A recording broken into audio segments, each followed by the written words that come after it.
This story is titled, Mom Abandoned Me for Her New Family, Then Demands I Fund College for Her Kids. Okay, here goes. To really get why I'm so pissed, I need to rewind a bit.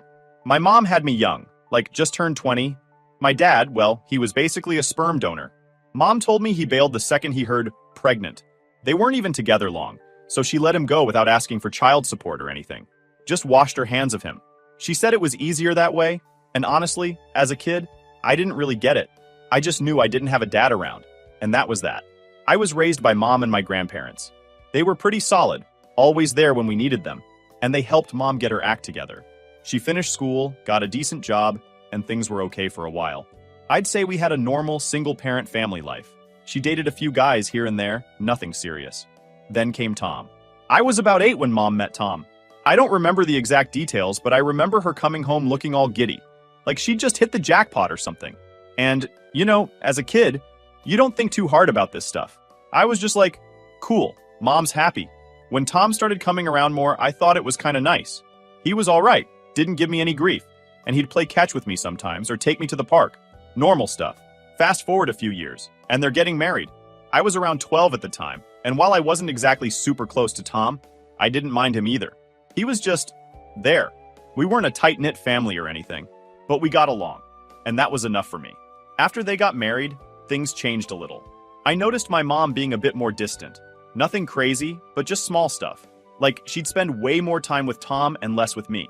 Sometimes I'd walk into the room and she'd stop whatever conversation they were having, like I wasn't supposed to hear it.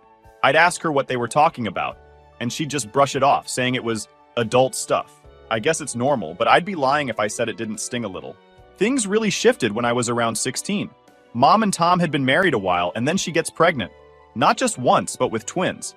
Suddenly, they were like a real family unit. And I don't know, just kind of there. I tried to be supportive. I was genuinely excited to have siblings and was happy for my mom.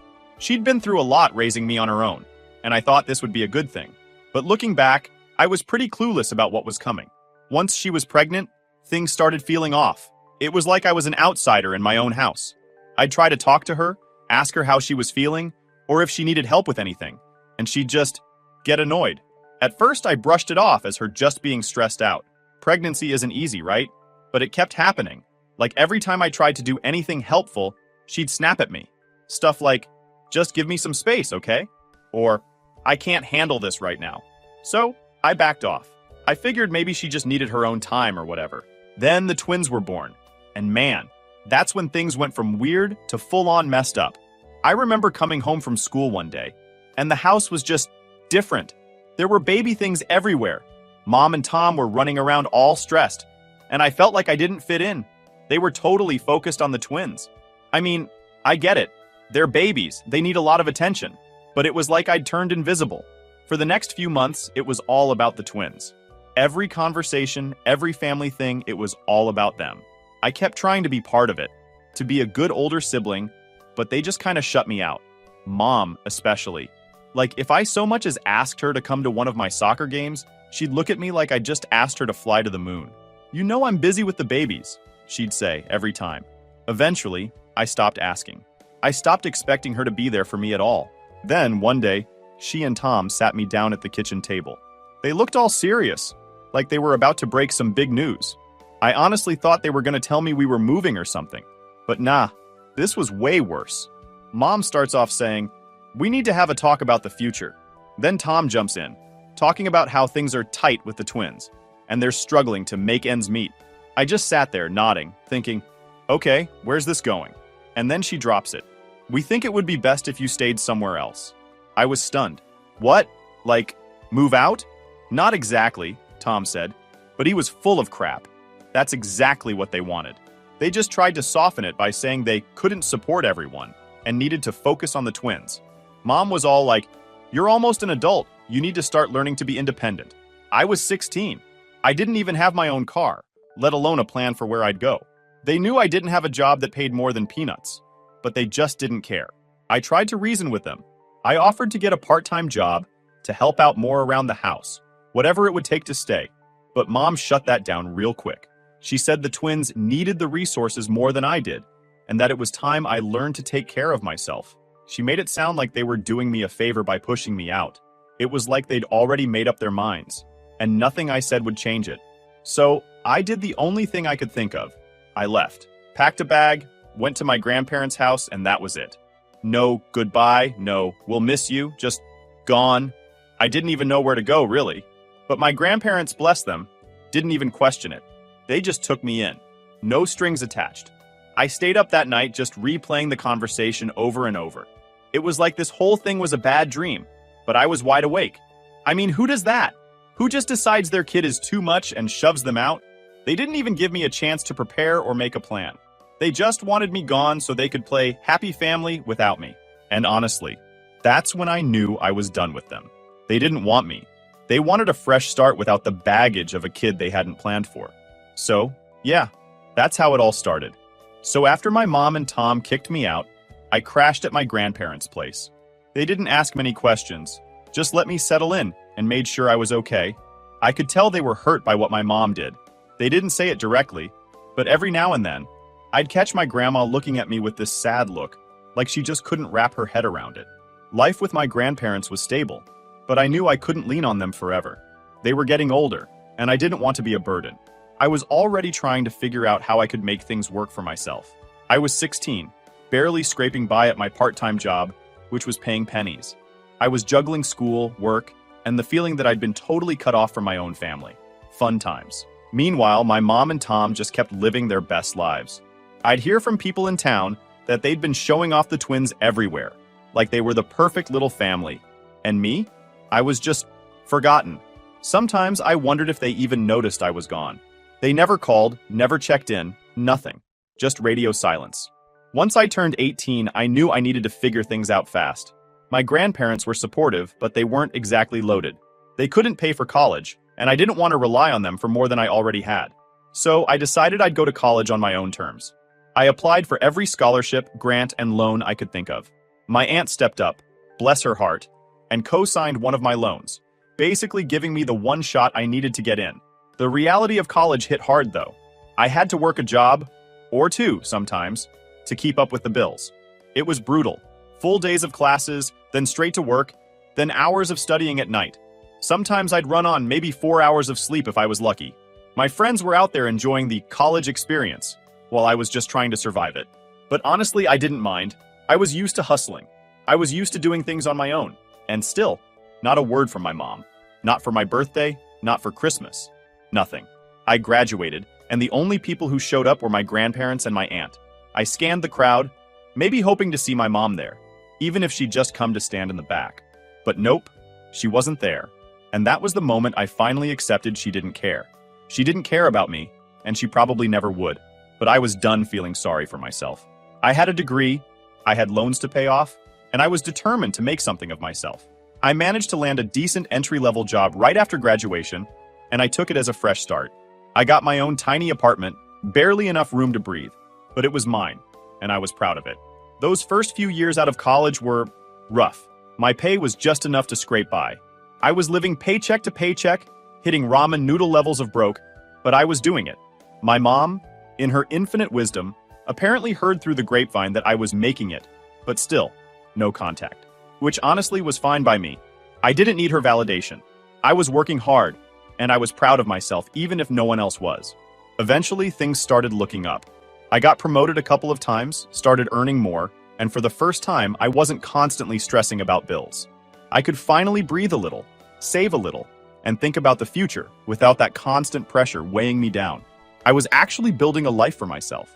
And then, the cherry on top of this mess, my aunt, the one who co-signed my loan and basically gave me my shot, ran into my mom at some family gathering. She must have mentioned my recent promotion because suddenly my mom knew I was actually doing well. And guess what? That's when she decided it was time to reach out. I remember the day she showed up at my door, like it was burned into my brain.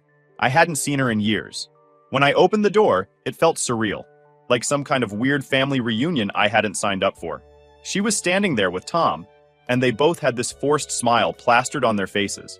You know, the kind of smile you wear when you're trying to make something uncomfortable feel normal. "Hey, it's been a while," she said. Like we'd just been casual friends who hadn't caught up in a while. Not a mother who hadn't bothered with her kid in years. I didn't even know what to say, so I just stared.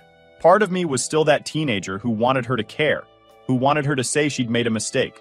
But I wasn't that kid anymore. I'd lived without her for years, and I'd learned how to live on my own. I just stood there, half in shock, half pissed off that she had the audacity to show up now, after everything. She started going on about how she heard I'd been doing well, that my aunt mentioned I'd been promoted. It felt like she was building up to something, and I was already getting a sinking feeling.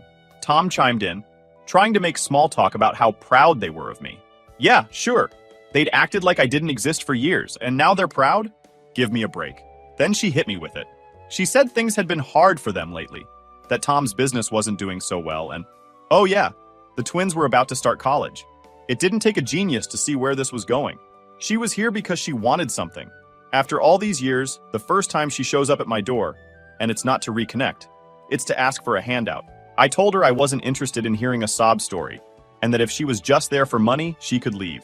She had the nerve to act offended, like she couldn't believe I'd say that. She started laying on the guilt, talking about how she'd raised me on her own, how she'd sacrificed so much, and now was the time for me to give back. I almost laughed in her face. This woman hadn't given a crap about me in years, and now she was trying to cash in on all the years she spent raising me. I shut her down. I told her I wasn't responsible for her decisions, and I sure as hell wasn't about to fund the college dreams of kids I barely knew. She kept going on, trying to guilt me, but I'd heard enough. I told her she could go and live her life, just like she'd wanted to when she threw me out. That's when her fake smile dropped, and she started showing her true colors. She said I was being ungrateful and selfish, that I should respect her for all she'd done for me. I just told her that whatever she thought she'd done, she'd lost any right to ask me for anything when she tossed me aside like trash. They left after that, both of them looking pissed. I shut the door, still half in shock, but also relieved. I knew I'd made the right choice. They were out of my life for a reason, and I was done with them for good. After I turned my mom and Tom away, I thought that was the end of it. I figured they'd be pissed, but they'd just go back to their lives, right? Wrong. Mom was on a mission. It started with emails. I'd blocked her everywhere else, so she went old school and started blowing up my inbox. And it wasn't just one or two emails, it was constant. Every time I'd check my messages, there'd be a new one from her. The emails were a trip. She'd start off all sweet, talking about how she missed me and how it hurt that we'd grown so far apart. But as soon as I didn't respond, she'd get nasty. She started listing all the sacrifices she'd made for me, like she was running some kind of mom scoreboard. I did everything for you, she'd say, and this is how you repay me? Then she'd go on about how I was selfish for not helping my family now that I was successful. The guilt tripping was turned up to 11. I ignored it at first. I mean, I'd learned to tune her out years ago, so I just thought she'd eventually get tired and stop. But nope. When she realized the emails weren't working, she went next level and showed up at my job. I didn't know any of this until after the fact, but apparently she showed up in the lobby, asking for me by name, saying she was my mom and that it was an emergency. Luckily, I was out that day because of a migraine. The receptionist, bless her heart, tried telling Mom that I wasn't in, but she wouldn't listen. She started making a scene, saying it was family business, and she needed to see me right away. Security finally had to ask her to leave, and when she still wouldn't go, they called the cops. She finally took off after that. The next day, my boss calls me into his office and tells me what happened. I was mortified. Here I am, trying to make a name for myself at this company, and my mom is out there treating it like her own personal soapbox. I apologized to my boss and told him I'd take care of it. I knew I had to set things straight with her, so I reached out to her. My first mistake. I called her up, and the second she picked up, she was already on me, saying how rude my work was to her, and how I'd better teach them to respect their elders. I told her she had no right to show up at my job and make a scene, and that she needed to back off once and for all. But she didn't care. She launched into this whole rant about how I was selfish and ungrateful, how I'd been ignoring her sacrifices and treating her like she was nothing after all she'd done for me. I told her to cut the act and stop pretending she was some martyr. She wanted to treat me like an adult? Fine. But adults don't just barge in and start making demands the second they think you're doing okay for yourself. Then she dropped the real bomb. You owe me. She actually said it, like it was some kind of legally binding debt. She told me that since she'd raised me alone, I was supposed to help her and my siblings now that I was successful. She said that I was morally responsible for paying back everything she'd done for me. I couldn't believe what I was hearing. Look, I said, trying to keep my cool. I'm not responsible for the choices you made. I didn't ask to be born, and I sure didn't ask to be kicked out when you decided you had a new family. I told her that if she thought guilt tripping was going to change anything, she was dead wrong. I hung up after that, blocked her new number, and thought maybe that would finally send the message. But of course, she found another way. She made a new email address and started up again. Same crap, different day. She'd go from being all poor me to outright nasty in the same message. After all I've done for you, you just turn your back on me? She'd write, acting like I owed her a fortune. She'd tell me that I was cold and selfish, and that family comes first. It was like a broken record, over and over. My grandparents were still in contact with her, mostly because they wanted to see the twins now and then. They didn't want to lose their relationship with my half-siblings, and I got that. I didn't ask them to pick sides or anything, but eventually, the whole situation came up when I was over at their house, and they asked what was going on. I laid it all out for them, everything she'd been doing, all the demands she'd made. My grandpa just shook his head, and my grandma was practically speechless. They were as disgusted as I was, but they told me they'd try talking to her. They must have had a conversation because the emails stopped for a little while. I thought maybe, just maybe, she'd finally backed off. I even let myself relax a bit, thinking I'd gotten through to her. But nope, not even close. One day, I get an email, but this one wasn't like the others. It was short, just a few lines, but it was loaded with threats. She said if I didn't meet with her, she'd have to take further action. She didn't specify what that meant, but the tone was clear. She was trying to scare me into giving in. I didn't know if she was serious or if it was just another one of her guilt-tripping tactics, but it was enough to get me looking over my shoulder. I ended up reaching out to my aunt, the same one who co-signed my loan, and explained what was going on. She was furious, saying my mom was way out of line and that I should just go no contact for good. She suggested that I talk to a lawyer, maybe even consider a restraining order. I wasn't sure if that was overkill or not, but at this point, I was so fed up that I was willing to consider it. I replied to my mom's email, trying to keep it brief and professional, just saying I wouldn't be meeting with her and that she needed to stop contacting me. I told her that if she kept harassing me, I'd be forced to take legal action. I hoped that would scare her off, but honestly, I doubted it. Mom wasn't the type to back down when she thought she was owed something. Sure enough, the next morning, there's a voicemail from her, practically begging me to reconsider. She said she was desperate, that things had gotten so bad for her and Tom, and she couldn't believe I'd just leave them hanging. I listened to it once, deleted it, and blocked the number. I was done. For the first time, I finally saw her for who she really was. She wasn't here to reconnect, to make amends, or to build a relationship. She just saw me as a way out of her mess, and she was willing to do whatever it took to guilt me, threaten me, and manipulate me into giving her what she wanted. So, yeah, I had my answer. She'd burned that bridge long ago, and now she was standing in the ashes, wondering why I wouldn't help her rebuild. And after everything, I was perfectly fine leaving it all behind. Update. After I blocked my mom's number and ignored her emails, I thought maybe, just maybe, I'd finally gotten the point across. I was clear with her. I didn't owe her anything. I wasn't going to fund her life. And if she kept pushing, I'd get legal help. I honestly thought that was the end of it, but I clearly underestimated just how desperate she'd become. The woman was relentless. A week after the last voicemail, I got home from work and saw her car parked outside my apartment building. I froze, feeling a mix of anger and dread. This woman just didn't know when to quit. I knew if I went inside, it would probably turn into a full-blown confrontation, but I couldn't exactly avoid going home either.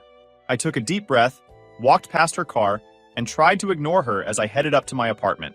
I hoped she'd get the hint and leave, but as soon as I got to my door, I heard footsteps behind me. She'd followed me up.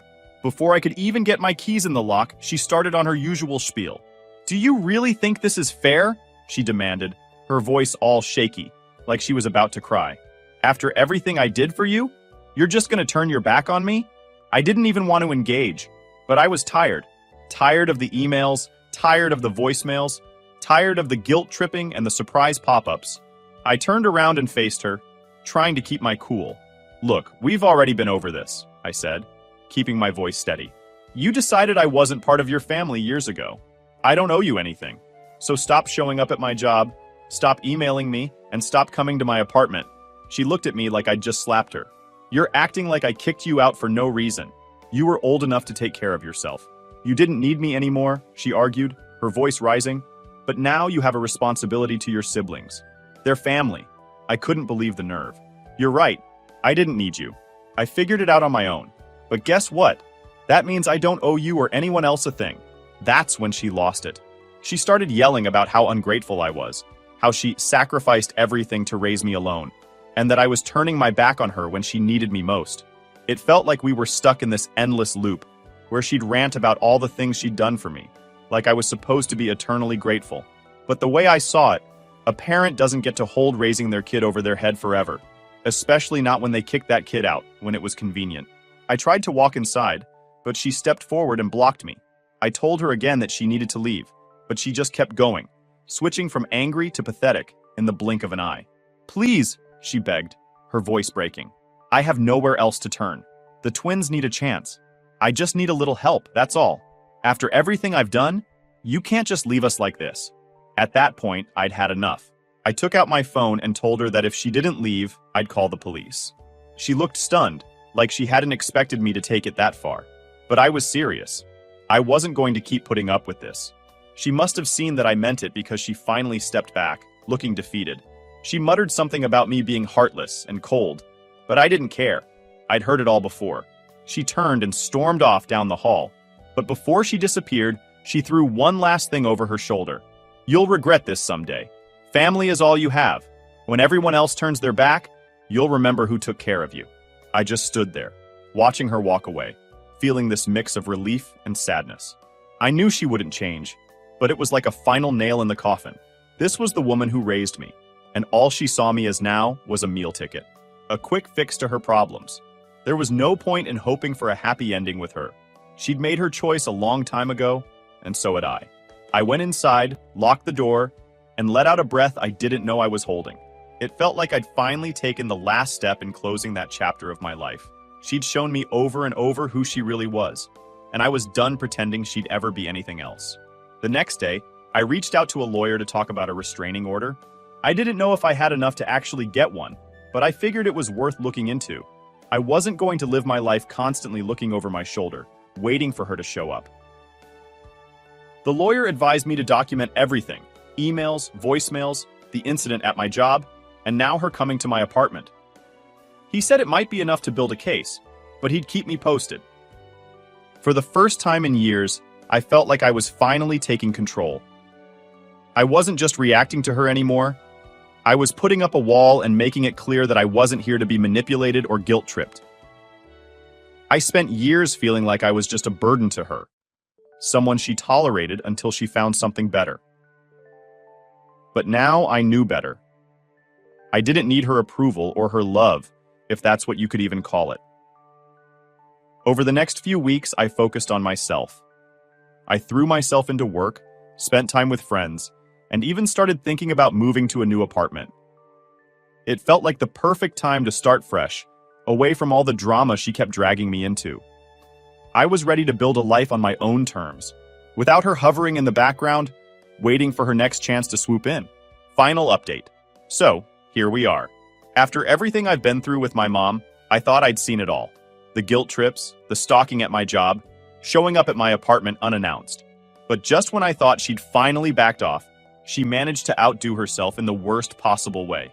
A few days after my last post, I got home from work and found her waiting outside my door again. This time, she looked completely unhinged, like she hadn't slept in days, eyes all bloodshot, practically vibrating with anger. I knew right then that this wasn't going to be one of her usual let's talk situations. Before I could even say a word, she started screaming at me. I couldn't catch everything, but it was the usual crap. Selfish, ungrateful, you'll regret this. But then she got physical. She grabbed my arm, yanked me, and started screaming that I was ruining her life, that I owed her for everything she'd done for me. I pulled away, told her to get out of my face, and then I reached for my phone to call the cops. That's when she really lost it. She actually lunged at me, knocking the phone out of my hand and shoved me against the wall. I couldn't believe it. I never thought she'd go this far. But there she was, completely losing her mind, trying to physically intimidate me. Luckily, one of my neighbors heard the commotion and came out to see what was happening. When they saw what was going on, they called the police right away. The cops showed up within minutes, thank God, and they separated us. My mom was still screaming, going on about how I was abandoning my family and how I'd pay for this. The cops took her outside, and I finally got a chance to explain the whole mess to them. I told them everything, how she'd been harassing me, showing up at my job, ambushing me at my apartment, and now this.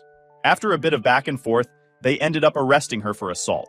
I was shaking, barely processing what had just happened, but I knew it was the right call. This had gone way past family drama.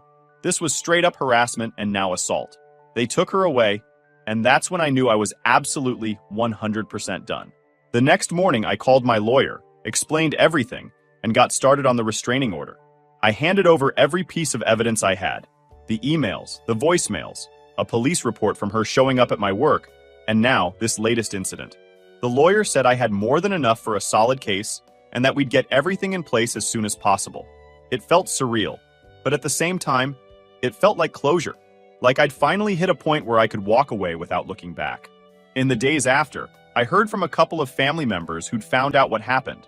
Apparently, my mom had been telling people that I was the one who'd abandoned her, that she'd sacrificed everything to raise me, and I'd turned into some heartless monster. But you know what? I didn't even care anymore. I didn't care about her guilt trips, her lies, her desperation to make me look like the villain. I was done letting her control any part of my life. Since then, she's been trying to contact my grandparents, hoping they'll convince me to reconcile. They told me she's been crying to anyone who'll listen, saying I destroyed her life. But my grandparents know the truth. They've supported me through all of this, and they told her straight up that she was out of line, that her behavior was insane, and that I had every right to cut her off. Even my aunt, who tried to keep the peace, finally told her to get some help and stop treating me like her personal ATM. I've started making plans to move. I'm not going to let her find out where I'm living next, and I'm setting up as many boundaries as possible to keep her out of my life for good. It sucks that it had to come to this, but at the same time, it's a relief. I don't feel guilty or conflicted anymore. I've done everything I could to set boundaries, to tell her no, to be firm, and she chose to blow past all of it. She chose to treat me like a wallet on legs, not a son, and I've finally had enough. So yeah, I'm done. No more emails, no more voicemails, no more surprise visits.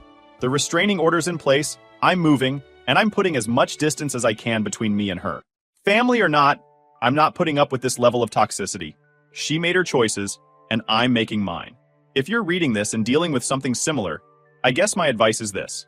Don't feel guilty for cutting off people who treat you like crap, even if they're family. You don't owe anyone your peace of mind, your financial stability, or your mental health just because you're related. Some people are toxic, no matter the connection, and the best thing you can do is walk away and take care of yourself. Thanks to everyone who's been following this mess and supporting me through it. It's been a long road, but I'm finally free, and I couldn't be more relieved.